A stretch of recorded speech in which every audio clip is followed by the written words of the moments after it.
Irodov problem number 1.236 on the board.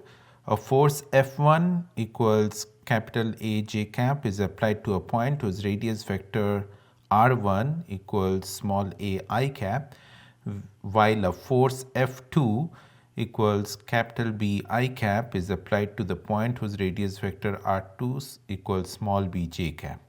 Both radius vectors are determined relative to the origin of coordinates O. I and j are the unit vectors of the x and y axis. A, B, capital A and capital B are constants. Find the arm L of the resultant force relative to the point O. Okay, in this problem it's given that, let's say this is the coordinate system, x-axis, y-axis. There is a force F1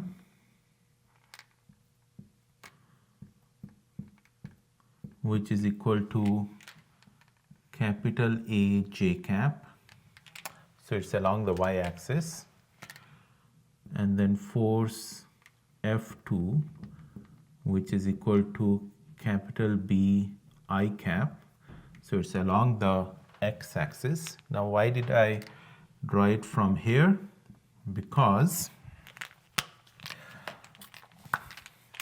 the radius vector R1 of the point at which F1 acts is given as A I cap, and R2 is given as B j cap, and this is the origin.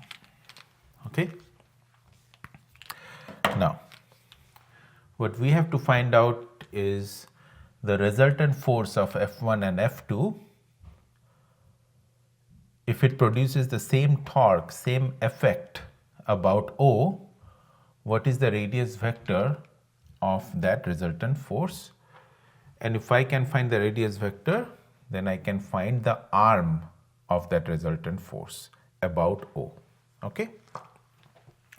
So first thing is, let's find out tau net about O is tau due to F1 plus tau due to F2. Both are vectors, so we'll have to do a vector sum. Now tau 1 is R1 cross F1, so moment of force, plus this is R2 cross F2. So we need to do two cross products. R1 is A I cap cross A j cap, plus R2 is small b j cap cross capital B I cap. Okay. Now we know how cross products work. I, j, k. So if I multiply I with j, I will get k.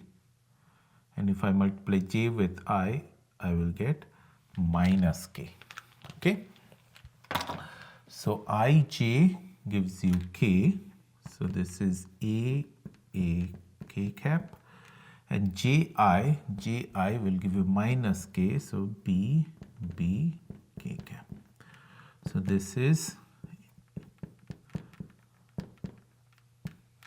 k cap. Okay, so this is the tau net. Now we can also find out the net force, which is addition of F1 and F2,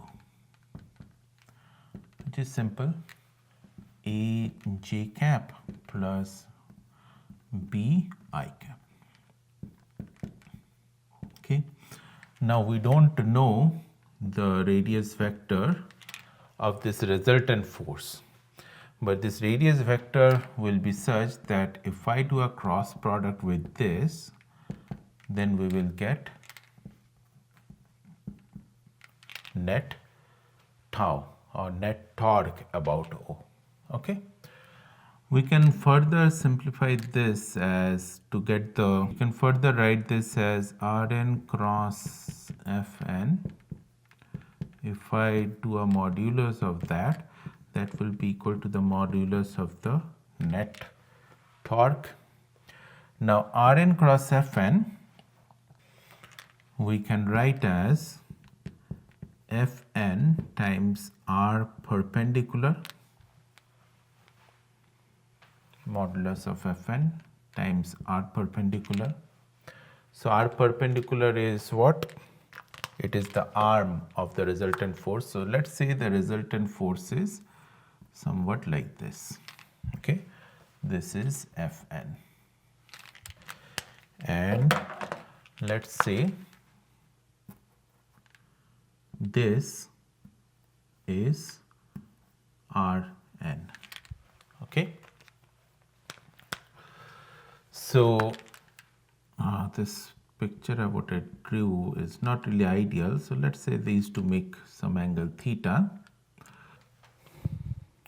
So if you remember what is R perpendicular, let's say we have a force and let's say this is the origin and this is my R vector.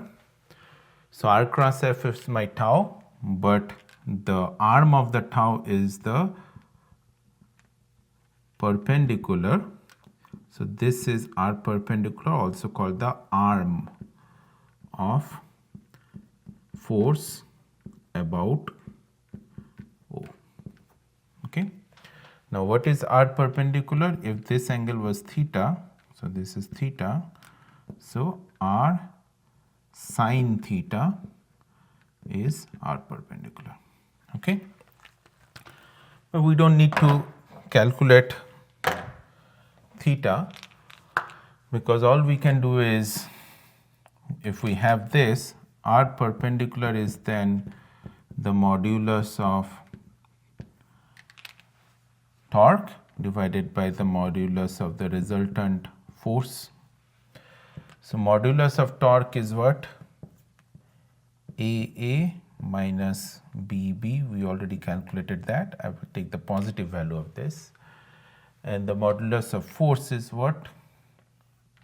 A square plus B square root.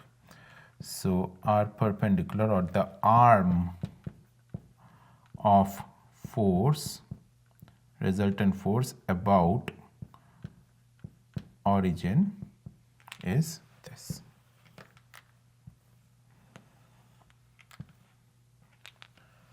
Okay, so that's our answer.